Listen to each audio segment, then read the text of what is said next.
પદ્ય 13 ગીતા મૃતમ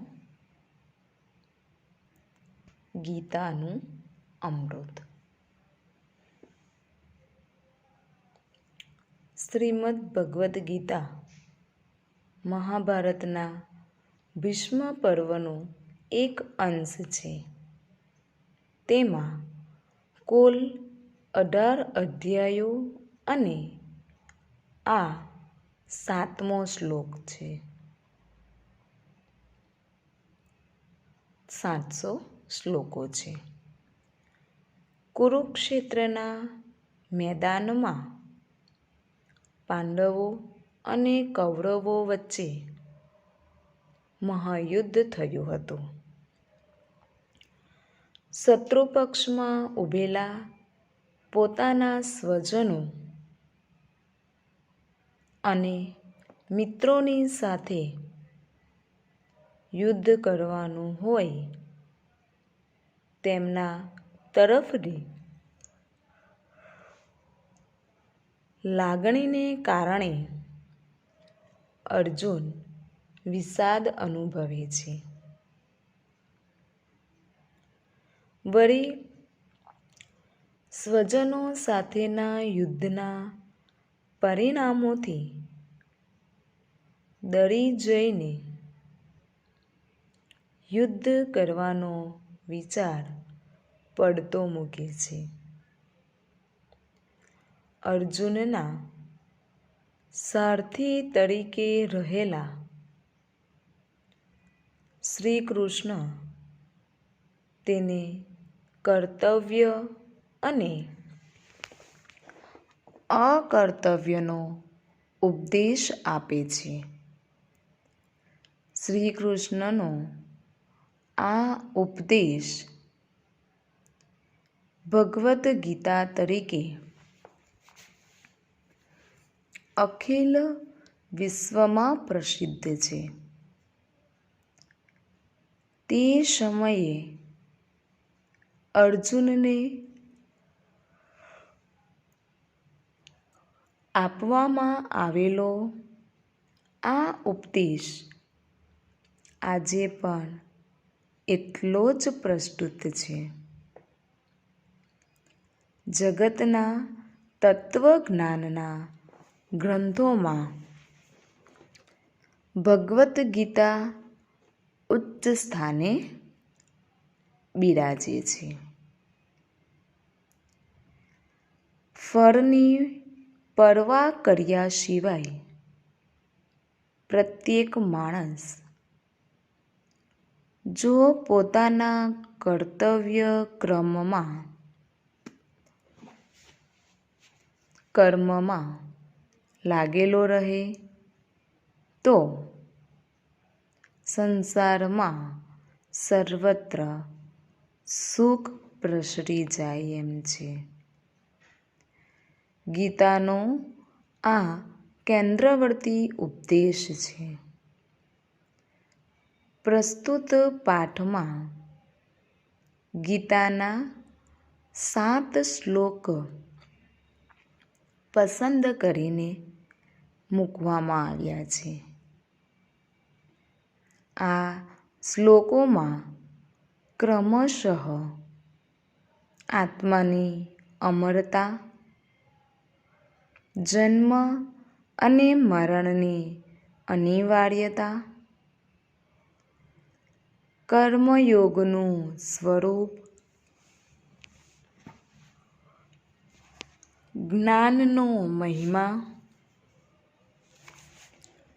ભક્તના પ્રકારો તથા સ્વભાવ અને સાત્વિકી બુદ્ધિનું સ્વરૂપ આટલી બાબતોનું નિરૂપણ થયું છે. માણસના વ્યક્તિત્વના વિકાસ માટે આ બધી બાબતો ખૂબ જ મહત્વની છે. શ્રીમદ ભગવદ્ ગીતા મહાભારતનો જ એક ભાગ છે. મહાભારતના ભીષ્મ પર્વના 18 અધ્યાયો એટલે કે 700 શ્લોકો શ્રીમદ ભગવદ્ ગીતા તરીકે એક સ્વતંત્ર ગ્રંથ ગણાય છે. અનેક યુદ્ધોમાં વિજય મેળવનાર અર્જુન કુરુક્ષેત્રના યુદ્ધમાં ભીષ્મ પિતામહ અને દ્રોણાચાર્ય જેવા પૂજ્ય ગુરુજનો અને અન્ય સગા સંબંધીઓ સાથે લડવાનો પ્રસંગ ઊભો થતાં યુદ્ધ કરવાની અનિચ્છા પ્રકટ કરે છે. તે વખતે અર્જુન આવી કાયરવાણી ઉચ્ચારવા લાગે છે. મારે લડવું નથી. પૂજ્ય ગુરુજનો અને સ્વજનોના લોહીથી ખરદાયેલા રાજ્ય વૈભવ કરતાં ભિક્ષા માંગવી વધુ સારું. એક ક્ષત્રિયને ન છાજે તેવી તેની વાણી સાંભળી શ્રી કૃષ્ણે તેને રણક્ષેત્રમાં નિષ્કામ કર્મ કર્તવ્યનો બોધ આપ્યો. તે સાથે જ ભગવદ્ ગીતામાં અનેક વિષયોની છણાવટ કરવામાં આવી છે. તેથી સામાન્ય માણસની નાનામાં નાની મુશ્કેલીથી માંડીને મોટામાં મોટી સામાજિક અને રાષ્ટ્રીય આપત્તિઓમાં આજે પણ ગીતામાંથી યોગ્ય માર્ગદર્શન મળી રહે છે. ગીતા વિશ્વની સર્વ પ્રજાજનોને અનુત્તમ પ્રેરણા આપનાર પવિત્ર ગ્રંથ છે. તેમાં રજૂ થયેલું તત્વજ્ઞાન અપ્રતિમ છે. તેનો અભ્યાસ કરવાથી વિવિધ વિષયોનું જ્ઞાન પ્રાપ્ત થાય છે.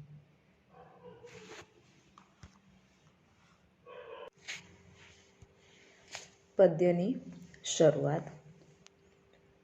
ન જાયતે મ્રિયતે વા કદાચિ નન્યં ભૂત્વા ભવિતા વા ન ભૂયઃ અજો નિત્યઃ શાશ્વતોદયં પુરાણો ન હંતયે હન્યમાને શરીરે.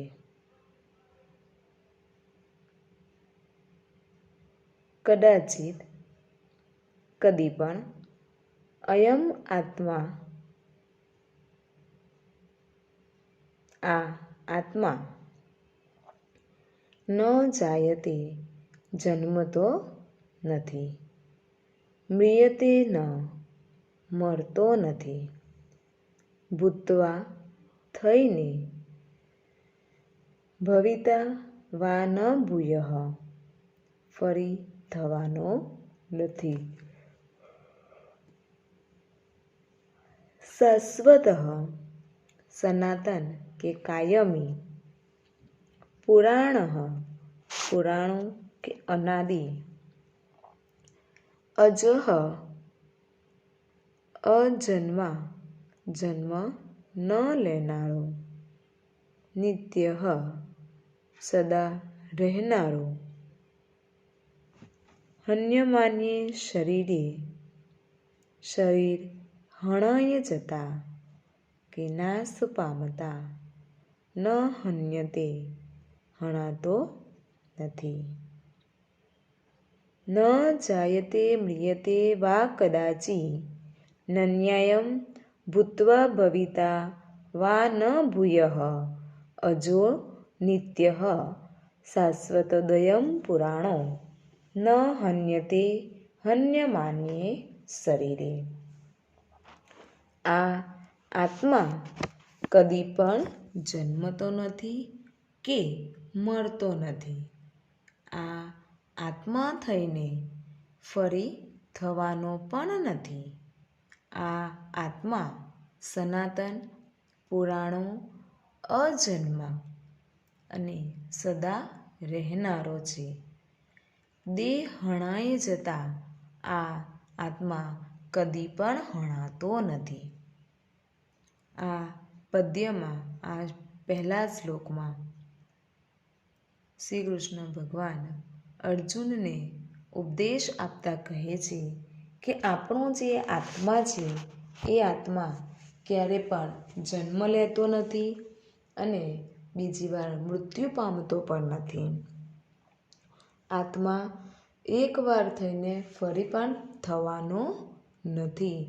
એ આત્મા સનાતન છે, પુરાણો અજન્મ, ફરીથી જન્મ ન લેનારો અને સદા રહેનારો છે. દેહ હણાઈ જતા એટલે કે મૃત્યુ પામવા છતાં પણ તે આત્મા કદી હણાતો નથી. આ આત્મા કદી પણ જન્મતો નથી કે મરતો નથી. આ આત્મા થઈને ફરી થવાનો પણ નથી. આ સનાતન, પુરાણો, અજન્મા, સદા રહેનારો છે. દેહ હણાઈ જતા આ આત્મા હણાતો નથી. બીજું, જાતસ્ય હિ ધ્રુવો મૃત્યુ ધ્રુવમ જન્મ મૃતસ્ય ચ તસ્માદપરિહાર્દયથ ન ત્વં શોચિતું મહર્ષિ. જાતસ્ય જન્મેલાનું કે ઉત્પન્ન થયેલાનું, હિ ખરેખર, મૃત્યુ ધ્રુવ નિશ્ચિત છે, ચોક્કસ. મૃતસ્ય મૃત્યુ પામેલાનું, જન્મ ધ્રુવમ જન્મ નિશ્ચિત, તસ્માત તેથી, અપરિહાયે તારી શકાય નહીં તેવી કે તારી ન શકાય તેવી, અર્થે બાબતમાં, ત્વં શોચિતું ન અર્હસી તારે શોક ન કરવો જોઈએ. જન્મેલાનું ખરેખર મરણ નિશ્ચિત નથી અને મૃત્યુ પામેલાનો જન્મ નિશ્ચિત છે. તેથી તારી ન શકાય તેવી બાબતમાં તારે શોક ન કરવો જોઈએ. જાતસ્ય હિ ધ્રુવો મૃત્યુ ધ્રુવમ જન્મ મૃતસ્ય ચ તસ્માદ અપરિહાયે અર્થે ન ત્વં શોચિતું મહર્ષિ. જન્મેલાનું ખરેખર મરણ નિશ્ચિત છે અને મૃત્યુ પામેલાનો જન્મ નિશ્ચિત છે. તેથી તારી ન શકાય તેવી બાબતમાં તારે શોક ન કરવો જોઈએ. અર્જુન કુરુક્ષેત્રના યુદ્ધમાં પોતાની સામે ભીષ્મ પિતામહ, દ્રોણાચાર્ય વગેરે જેવા ગુરુજનો તેમજ અન્ય સ્નેહીજનોને જોઈને યુદ્ધ ન કરવાની ઈચ્છા પ્રકટ કરે છે. તે વખતે ભગવાન શ્રી કૃષ્ણ તેને શરીરની નશ્વરતા અને આત્માની અમરતા વિશે ઉપદેશ આપતા કહે છે કે જે જન્મે છે તેનું મૃત્યુ થાય જ છે તથા મૃત્યુ પામેલાનો ફરીથી જન્મ પણ થાય છે. તેથી તારે આ તારી ન શકાય એવી બાબતમાં શોક કરવો જોઈએ નહીં. તું ફળની પરવા કર્યા વિના કામ કરતો રહે.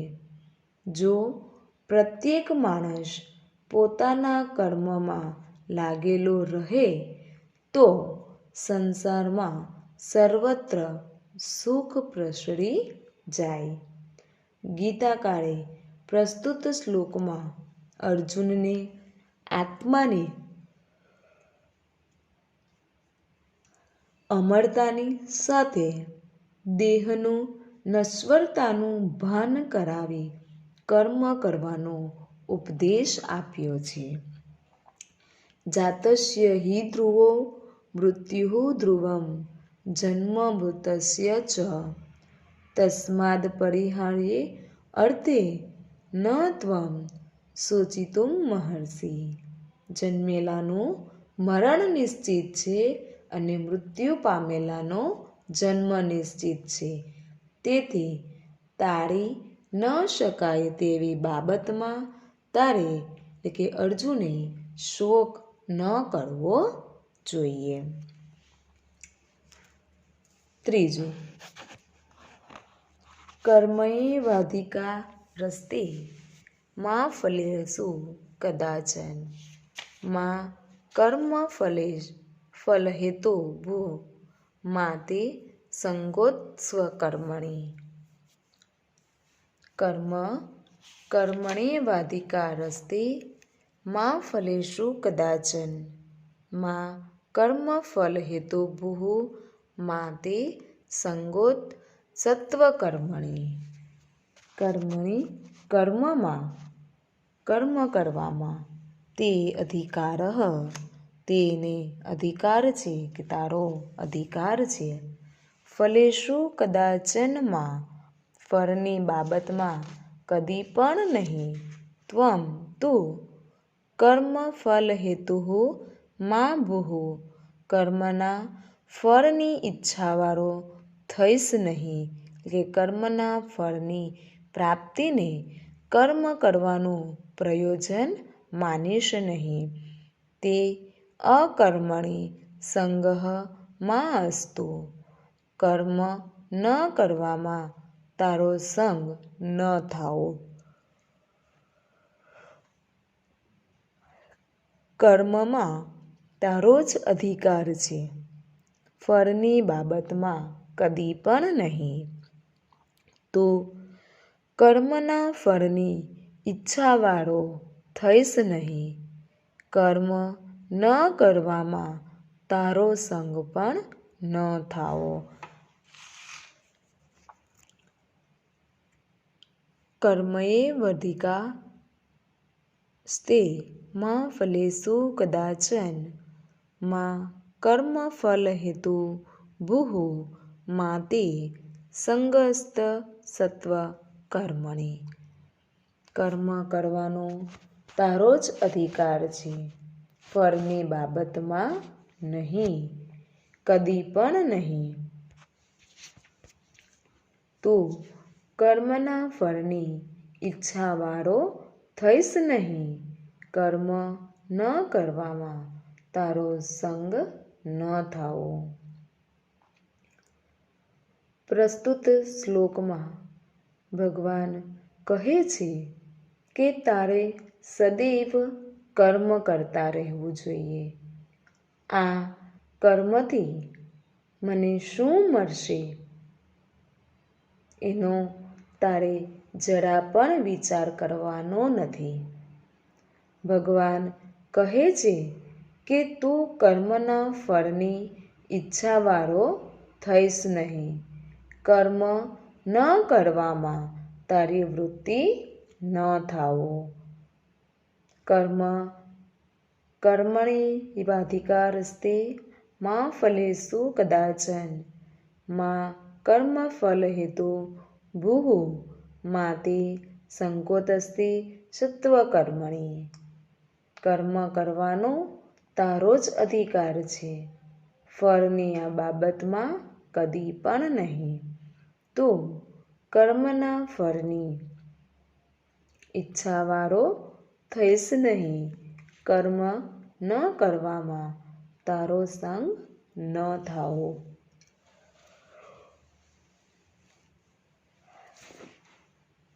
ચોથો, શ્રદ્ધાવાન લભતે જ્ઞાનમ તત્પરઃ સંયતેન્દ્રિયઃ જ્ઞાનમ લબ્ધા પરામ શાંતિમચિરે વાધિગચ્છતિ. શ્રદ્ધાવાન લભતે જ્ઞાનમ તત્પરઃ સંયતેન્દ્રિયઃ જ્ઞાનમ લબ્ધા પરામ શાંતિમચિરે અધિગચ્છતિ. શ્રદ્ધાવાન વ્યક્તિ તત્પરઃ સાવધાન કે તત્પર, સંયતિ ઇન્દ્રિયઃ સંયત છે ઇન્દ્રિયો જેની તે કે ઇન્દ્રિયો પર કાબુ રાખનાર, લબ્ધવા મેળવીને કે પ્રાપ્ત કરીને, અચિરેણ ટૂંક સમયમાં, પરામ શાંતિનમ પરમ શાંતિ, અધિગચ્છતિ પામે છે કે મેળવે છે. શ્રદ્ધાવાન લભતે જ્ઞાનમ તત્પરઃ સંયતેન્દ્રિયઃ જ્ઞાનમ લબ્ધા પરામ શાંતિમ અચિરેણ અધિગચ્છતિ. સાવધાન અને જેની ઇન્દ્રિયો કાબૂમાં હોય તે શ્રદ્ધાવાન જ્ઞાન પ્રાપ્ત કરે છે. જ્ઞાન પ્રાપ્ત કરીને તે ટૂંક સમયમાં પરમ શાંતિ પામે છે.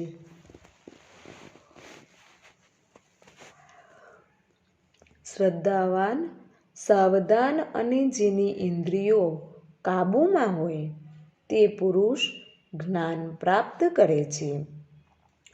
જ્ઞાન પ્રાપ્ત કરીને તે ટૂંક સમયમાં પરમ શાંતિ પામે છે. પ્રસ્તુત પંક્તિમાં જ્ઞાન મેળવવા ઈચ્છનારમાં શ્રદ્ધા હોવી જોઈએ એ વાત કરી છે. ગીતાકારે પહેલેથી કહ્યું છે કે યો યચ્છનમ સહ એવં સહ, અર્થાત જે જેવી શ્રદ્ધા યા ભાવના રાખશે તેને તેવું ફળ મળશે. જે જેવી શ્રદ્ધા અને ભાવના રાખશે તેને તેવું ફળ મળશે. જેણે પોતાની ઇન્દ્રિયો પર વિજય મેળવ્યો હોય અને તેને જ્ઞાનની પ્રાપ્તિ થાય અને ટૂંક સમયમાં તે પરમ શક્તિનો પરમ શાંતિનો અધિકારી પણ બને છે. શ્રદ્ધાવાન લભતે જ્ઞાનમ તત્પરઃ સંયતેન્દ્રિયઃ જ્ઞાનમ લબ્ધવા પરામ શાંતિમચિરેણ અધિગચ્છતિ. શ્રદ્ધાવાન સાવધાન અને ઇન્દ્રિયો કાબૂમાં હોય તે પુરુષ જ્ઞાન પ્રાપ્ત કરી શકે છે. જ્ઞાન પ્રાપ્ત કરીને તે ટૂંક સમયમાં પરમ શાંતિ પામે છે. આજનું ગૃહ કાર્ય પાઠ પદ્ય 13માં 3 શ્લોકો મોઢે કરવાના. નોટમાં 3 શ્લોકો, શ્લોકના શબ્દાર્થ અને અનુવાદ પણ લખવાનું છે.